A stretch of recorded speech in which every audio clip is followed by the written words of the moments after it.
సంపాదించే ఇన్వెస్టర్ అయినా, మంత్లీ శాలరీకి పనిచేసే ఎంప్లాయీ అయినా, ఒక చిన్న బిజినెస్ ఓనర్ అయినా, ఎవరైనా కానీ నిజమైన సంపదని క్రియేట్ చేయాలి అంటే 4 కోర్ ప్రిన్సిపల్స్ని ఫాలో అవ్వాలి.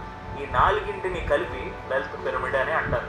ఎలా అయితే ఒక పిరమిడ్ బేస్ నుండి స్టార్ట్ అయ్యి పై టాప్ వరకు వెళ్తుందో, అలాగే ఈ వెల్త్ పిరమిడ్ అనేది కూడా ఫౌండేషన్ నుండి 4 లెవెల్స్లో టాప్కి రీచ్ అవుతుంది. ఈ 4 లెవెల్స్ ఒకదానితో మరొకటి ఇంటర్లింక్ అయ్యి ఉంటాయి. పైన లెవెల్కి వెళ్ళాలి అంటే కిందున్న లెవెల్స్ అన్నీ కూడా దాటుకుని వెళ్ళాలి. సో ఒక స్ట్రాంగ్ ఫౌండేషన్ లేకుండా వెల్త్ పిరమిడ్ని సృష్టించడం చాలా కష్టం. కాబట్టి ఒక్కో లెవెల్ని పూర్తిగా అర్థం చేసుకుందాం. అలాగే మీ లైఫ్లో ఒక పాజిటివ్ ఫైనాన్షియల్ ఫ్రీడమ్ని ఎలా సంపాదించుకోవచ్చో ఇప్పుడు మనం తెలుసుకుందాం. బేసిక్గా ఈ వెల్త్ పిరమిడ్లో మొత్తం 4 స్టెప్స్ ఉంటాయి. ముందుగా డైవర్సిఫై, రెండోది అక్యుములేట్, మూడోది మేనేజ్, నాలుగోది ప్రిజర్వ్. ఇందులో మొదటిది అండ్ మోస్ట్ ఇంపార్టెంట్ డైవర్సిఫై. అంటే కేవలం ఒక్కటే కాకుండా వేరు వేరు దారుల్లో మనీని సంపాదించడం. వెల్త్ క్రియేషన్లో డైవర్సిఫికేషన్ అనేది చాలా ముఖ్యం. పెద్ద పెద్ద $multi-million బిజినెస్లే ఒకటే సోర్స్ మీద ఆధారపడటం వల్ల రాత్రికి రాత్రి దివాలా తీసిన సందర్భాలు చరిత్రలో చాలా ఉన్నాయి. ఇంగ్లీష్లో ఒక ఎక్స్ప్రెషన్ ఉంది, don't put all your eggs in the same basket. ఒకే బుట్టలో గుడ్లన్నీ పెడితే సడన్గా ఒకేసారి కింద పడింది అనుకోండి, అన్ని గుడ్లు పగిలిపోతాయి. అలాగే ఫైనాన్షియల్గా ఒకే ఇన్కమ్ సోర్స్ మీద ఆధారపడితే ఏదో ఒక రోజు ఆదాయం ఒకేసారి ఆగిపోయే ప్రమాదం ఉంది. సో మనం ఇన్కమ్ సోర్స్ని డైవర్సిఫై చేయడం వెల్త్ పిరమిడ్లో బలమైన ఫౌండేషన్ని క్రియేట్ చేస్తుంది, ఫైనాన్షియల్ సెక్యూరిటీని ఇస్తుంది. డైవర్సిఫికేషన్లో మెయిన్గా మనం తెలుసుకోవాల్సింది ప్యాసివ్ ఇన్కమ్. అంటే రెగ్యులర్గా మనకు వచ్చే మంత్లీ శాలరీ కాకుండా వేరే విధానాల్లో డబ్బుల్ని సంపాదించుకోవడం. ఈ ప్యాసివ్ ఇన్కమ్ అనేది చాలా పెద్ద సబ్జెక్ట్, అందరికీ ఒకే మెథడ్ వర్కౌట్ అవ్వకపోవచ్చు. సో కామన్గా కొన్ని ఎగ్జాంపుల్స్ చెప్తాను. ముందుగా ఫిక్స్డ్ డిపాజిట్. ఇది మోస్ట్లీ రిస్క్ లేని ఇన్వెస్ట్మెంట్, కాకపోతే రిటర్న్స్ కూడా తక్కువగానే ఉంటాయి. సో ఒకేసారి ఎక్కువ అమౌంట్ ఉన్నప్పుడు, సెక్యూరిటీ కావాలి అని అనుకున్నప్పుడు ఫిక్స్డ్ డిపాజిట్స్ని ట్రై చేయొచ్చు. Next stock market portfolio.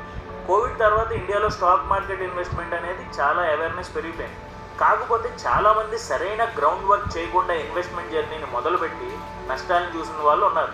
So beginners అయితే కనుక తక్కువ అమౌంట్తో స్టార్ట్ చేయండి. కానీ ఖచ్చితంగా స్టాక్ మార్కెట్లో మీ మంత్లీ ఇన్కమ్ని ఇన్వెస్ట్ చేయడం మంచిదే. ఇది ఒక ప్యాసివ్ ఇన్కమ్ లాగా మీకు మారవచ్చు.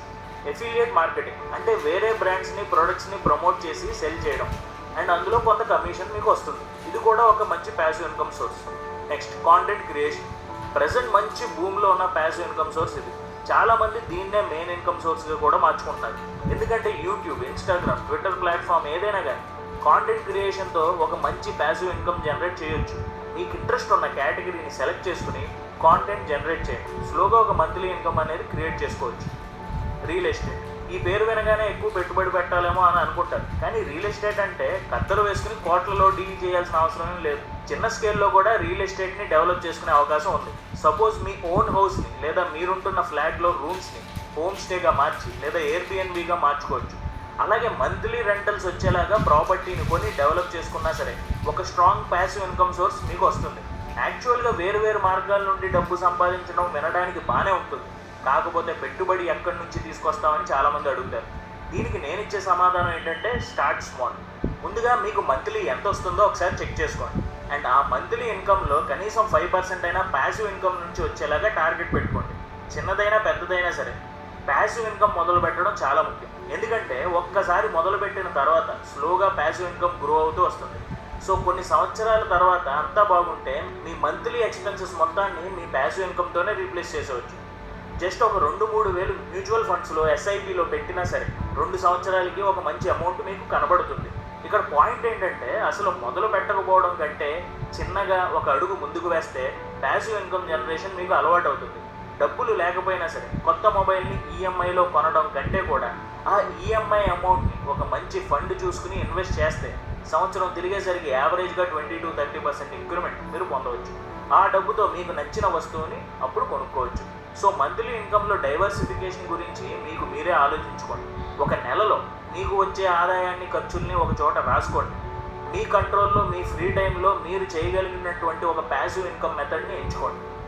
ఒకటి ఎప్పుడు గుర్తుపెట్టుకోండి, పర్సనల్ ఫైనాన్స్లో బేస్ బలంగా, ఫౌండేషన్ స్ట్రాంగ్గా ఉండాలి అంటే డైవర్సిఫికేషన్ చాలా హెల్ప్ అవుతుంది. సో ఎప్పుడు కూడా ఒకే సోర్స్ మీద ఆధారపడిపోకండి. 2-3 రెవెన్యూ మోడల్స్ని ట్రై చేయండి. మనకి ఇన్వెస్ట్మెంట్ గురించి ఎంత ఎక్కువ తెలిస్తే అంత మంచిది.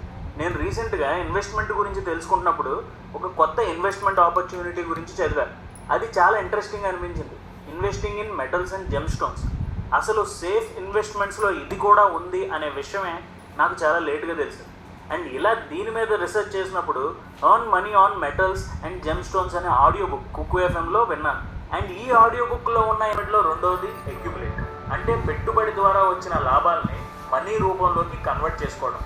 ఆస్తులు పెట్టుబడులు కొంతకాలానికి మనకి కావాల్సినటువంటి సంపదని తిరిగిస్తాయి, కానీ కొన్నిసార్లు మనం ఆ మనీని మళ్ళీ తిరిగి ఇన్వెస్ట్ చేయాల్సి రావచ్చు. అంటే సపోజ్ ఒక స్టాక్ని 10,000 పెట్టి కొన్నాం అనుకోండి, ఒక సంవత్సరం తర్వాత దానికి 50% అంటే 5,000 లాభం వచ్చిందనుకోండి, అప్పుడు 2 ఆప్షన్స్ ఉంటాయి. ఆ 5,000తో మళ్ళీ వేరే స్టాక్లో మనం పెట్టుబడి పెట్టవచ్చు, అలాగే లేదంటే ఆ 5,000ని మన అకౌంట్లోకి డ్రా చేసుకోవచ్చు. ఇక్కడ మనం గుర్తుంచుకోవాల్సింది ఏంటంటే వెల్త్ అనేది వేరు వేరు రూపాల్లో ఉండాలి. ఓన్లీ స్టాక్స్ ఒకటే కొనుక్కుంటూ వెళ్ళిపోతే మనకి కావాల్సినప్పుడు చేతిలో డబ్బు ఉండదు. అందుకే ఫైనాన్షియల్ ఎక్స్పర్ట్స్ ఏం చెప్తారంటే ప్రతి క్వార్టర్ లేదంటే సంవత్సరానికి మీ లాభాలని విత్డ్రా చేసేసుకోండి అని. అది స్టాక్సే కాదు, ఎలాంటి పెట్టుబడులు అయినా సరే వర్తిస్తుంది. అయితే నేను ఇక్కడ లాంగ్ టర్మ్ ఇన్వెస్ట్మెంట్ గురించి మాట్లాడటం లేదు. షార్ట్ టైంలో ప్యాసివ్ ఇన్కమ్లో మనం ఏదైతే క్రియేట్ చేసుకున్నామో దాని నుండి వచ్చేటువంటి లాభాలని అక్యూములేట్ చేసుకోవాలి. థంబ్ రూల్ ఏంటంటే మీరు పెట్టిన డబ్బులకి 1/3 ప్రాఫిట్ వచ్చినప్పుడు దాని నుండి కొంత మన అవసరాలకి మనం వాడుకోవచ్చు. ఇక్కడ మీకు రియల్ లైఫ్ ఎగ్జాంపుల్ చెప్తాను. మార్క్ క్యూబన్ అనే అమెరికన్ బిలియనీర్ అండ్ ఇన్వెస్టర్ తన broadcast.com అనే బిజినెస్ని యాహూ కంపెనీకి $5.7 బిలియన్ స్టాక్స్ రూపంలో అమ్మేశాడు. కానీ తర్వాత 6 months తిరగకుండానే తన స్టేక్ మొత్తాన్ని $2.5 బిలియన్ క్యాష్ రూపంలో కన్వర్ట్ చేసుకున్నాడు. తర్వాత ఒక సంవత్సరానికి యాహూ అనేది ఆల్మోస్ట్ దివాలా తీసే పొజిషన్కి వచ్చేసింది. సో మార్కెట్ని సరిగ్గా అంచనా వేసి మార్క్ క్యూబన్